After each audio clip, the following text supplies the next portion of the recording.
Most traders, when they look at divergence, as soon as they see that, the first thing they're gonna do is hit the buy, or hit the sell. That's not what you wanna do, because sometimes you're gonna win, sometimes you're gonna lose. I wanna teach you a way where your winning probability is not 50% where it's win some and lose some. I wanna make sure that your winning probability can stay at least above 70% using this divergence technique. However, before we get into all of that, I wanna first make sure that you understand what divergence actually means in the market. Typically, when it comes to trading with divergence, you would use indicators like RSI. Now, I personally use RSI, and if you want to use RSI, you will just go to the indicator tab right here, and then you will type out RSI and then look for the RSI indicator. So right around here, I've actually already have it plotted out, but I'm just going to show you the exact settings that I have here, which is the 14 length, and then for the smoothing part, which is the this moving average here. You don't really need that. I don't use it, so I put it to none. Okay, now you don't need two, just need one.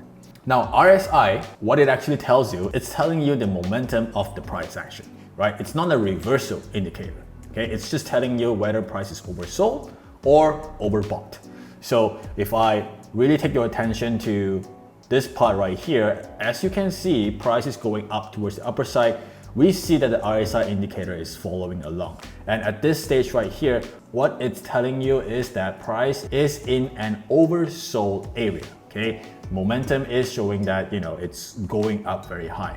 And as soon as you see things turning around right here, that's telling you, based on the RSI indicator, that the momentum is shifting. If you look at the wicks here, we're still making higher highs, but the RSI indicator is showing lower highs. That right there is a divergence, okay? Divergence comes from the word diverge, and the divergence here is happening between the price action and the indicator. The indicator is telling you that the momentum is shifting, but price action is telling you that it's still going up. Now, another example would be one right here, where we are in a downtrend, and if I really take your attention to this low right here, if I mark out this low, connecting it to this low right here, and if we look at the RSI indicator, we can see right around here, if we mark out the same area, we're actually making higher lows.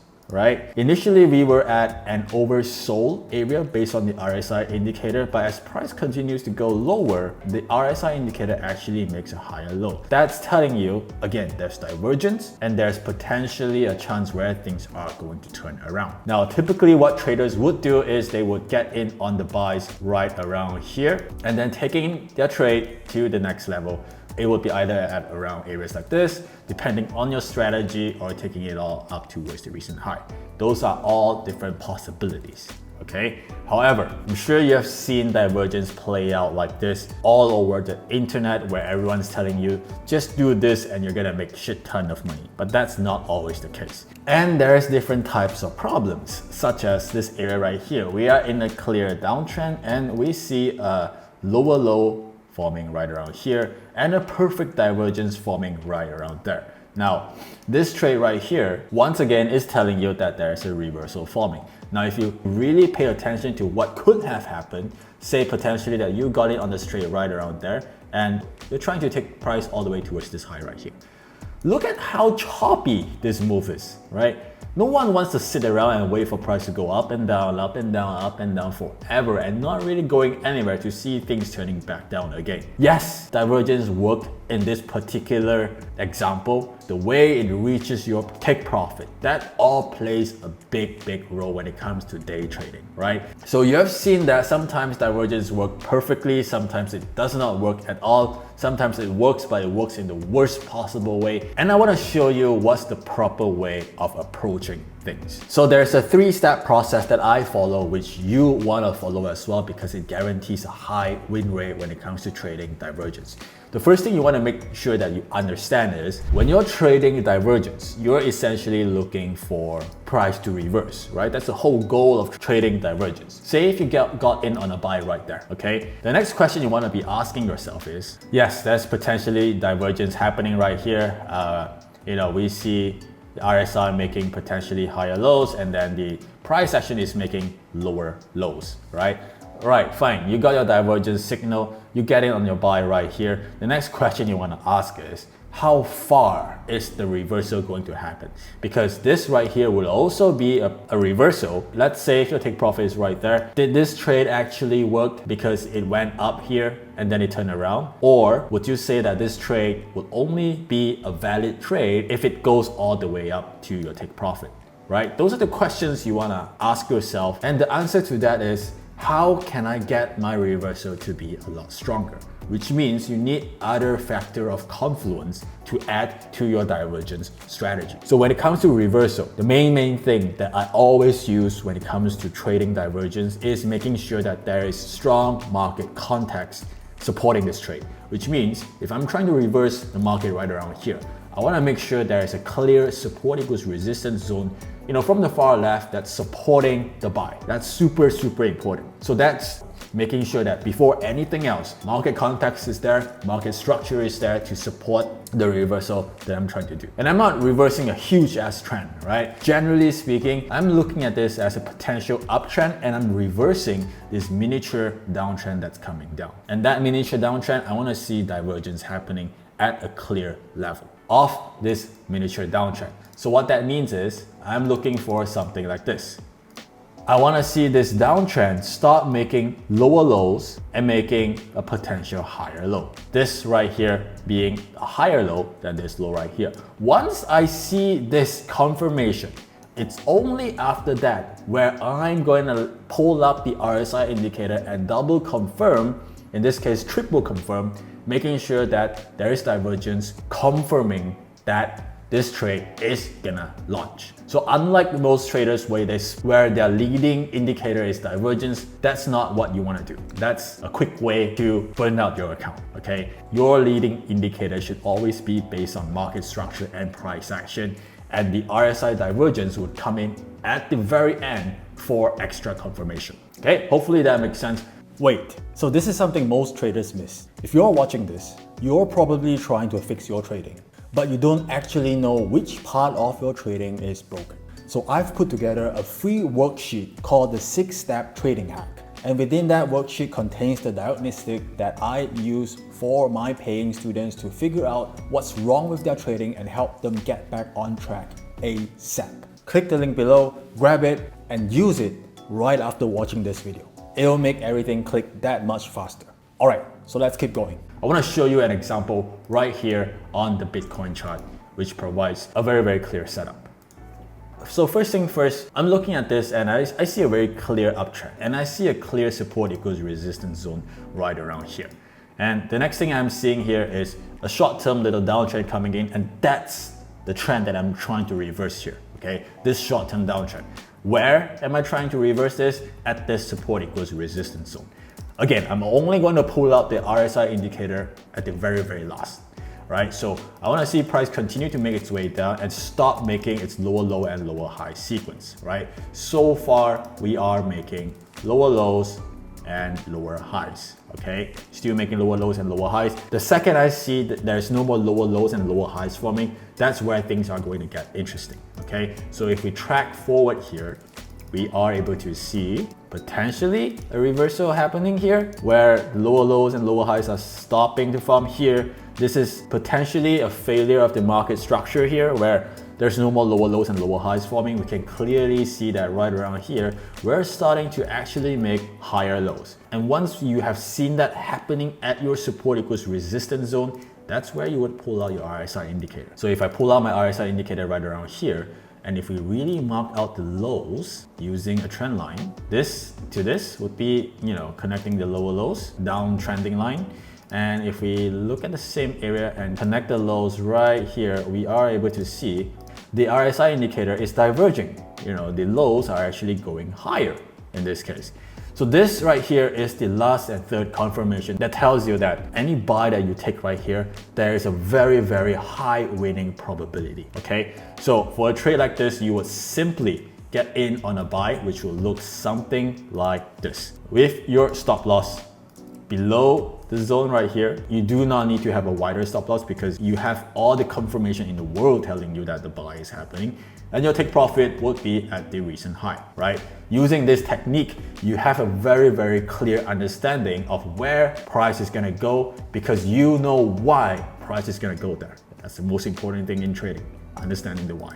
And if you see what happens here, we have a short little drawdown, not going too far into drawdown and then very quickly recovering to the upper side. Price is stalling sideways and there we go, very quickly into profit.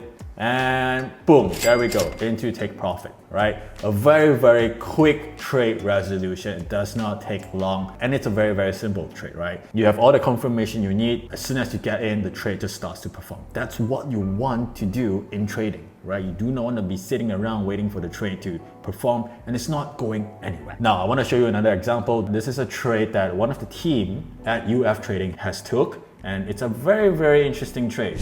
Now, we're looking at the New Zealand dollar USD here and we are in a downtrend. But having a downtrend is simply not enough for me. I want to make sure that there is actual support equals resistance zone that's holding the market and then giving us a decent area for a pullback sell. On the face of it, we don't really see much except for this small little hole here, which is not something I'm generally looking at. I want to see something bigger. And if I zoom out big enough towards the far, far left, we are able to see that we actually broke down from this huge ass area right around here. And if I mark out this zone right here, we can see right here, we are very close into that area. We're not really there yet, but if price does make another attempt towards the upper side and turns around, that's where things can get really interesting, okay?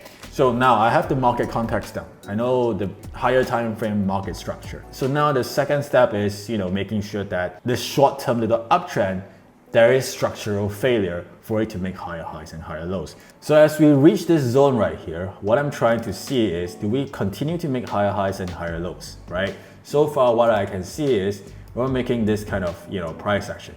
Right? If we continue to make highs right here, I would continue to watch this trade until it stops making higher highs, and that's where I will look for a sell. But let's see if that actually happens. So far we have a pullback. Let's see how far this move is gonna go. Very quickly we see a rejection. Okay, this is getting a little bit interesting because I'm thinking that maybe we're gonna push a little bit higher, right? Before turning around. But we have a very small little push towards the upper side and then very quickly got rejected. 2 bars got rejected just like that. Again, this is where you will pull out your RSI indicator and see if there is divergence happening. So we know these are the highs that we're trying to see if there's a divergence happening. And if we take out our RSI indicator, now this is interesting because now these 2 lows are actually moving lower. So there is divergence happening. You have the market structural failure of this short-term uptrend. You have a higher time frame context telling you that this support equals resistance zone is gonna help hold the market and push price down. That's exactly where you could potentially set up a sell trade. So again, if we set up a sell trade right around there, it will look something like this. Marking out your risk to reward indicator and then taking price down to the recent low, as simple as that. Targeting a 1.84R profit. So if we really track forward here, we are able to see we immediately drop towards the downside, held a little bit, boom, there we go, take profit, right? A very, very quick trade towards the downside and without any sort of drawdown. These are the trades you are able to pull out if you are able to put those 3 things together, okay? The market context, structural failure, and then last but not least, using your RSI indicator. Now I want to show you a trade that I personally was involved in and some of the students of UF Trading were actually also trading. And this is a huge trade because it provided a lot of different opportunities for traders to step into the trade if they have missed the first move. And that is gonna be on the US dollar yen right here, okay? Now the dollar yen on this particular day has a very, very interesting setup because we broke down from this huge ass range and this range provided a very, very strong SNR in this region right here. Not to mention that this is also a demand area for those of you guys who are looking at this as a demand area. It has all the elements where price is going to be supported there and there is a high probability of things turning around. So in these type of area, if you put it together with divergence, your entry could exponentially get a lot more precise and you would be able to nail the turning point that much better. Now, what I'm looking at here is, price is going up towards the upper side. Again, I'm only trying to reverse this short-term uptrend. And I'm able to see that we are making higher highs and higher lows right around here, right? As soon as I see price stopping to make higher highs and turning around, that's the indication that the market structure has failed and it's failing at a spot where the market context supports the sell. Okay, that's very, very important. So let's track forward here and see what does the market actually do. We try, we're going up to make higher highs, and then things starts to reverse right around there. We're stopping and we're not moving any higher. And that right there would be an area where you could potentially get in on the sell. And if you pull out your RSI indicator right around here, right, we are able to see the last couple piece of higher highs right around there is diverging with the highs right here. Your RSI indicator is telling you that it's, trending lower, but the price action is trending higher. That right there is the last confirmation you need to get in on a high probability sell like this one, right? So how you would set up the trade will look something like this. You would get in and then put your sell position in right around there, and you will mark out your stop loss above the zone here and then taking trade towards the recent low right there, right? So if we track forward here, we are able to see we're going to profit right away. But this trade is very interesting because if you miss the first entry, there's potentially another area to get in on this trade, which would be right around there. If you miss the first trade, that's where you would get in on another retest. Now, if we track forward here, we see that we don't really go into take profit right away, and it provides a second entry right around this spot right here as we stop to make higher highs. And if we really track forward here, we are able to see things starting to move lower and then boom, take profit right there. Okay, so this trade is a particularly interesting trade because it provided an area where you can potentially add to the trade. If you're not already in the trade, you can potentially join the sell if you missed the first entry. All of this being possible if you're reading the market the right way, using the right market context, identifying structural failure on the pullback, and then on top of all of that, using the divergence to look for additional confirmation. And that's how you use divergence the best possible way to increase your winning probability.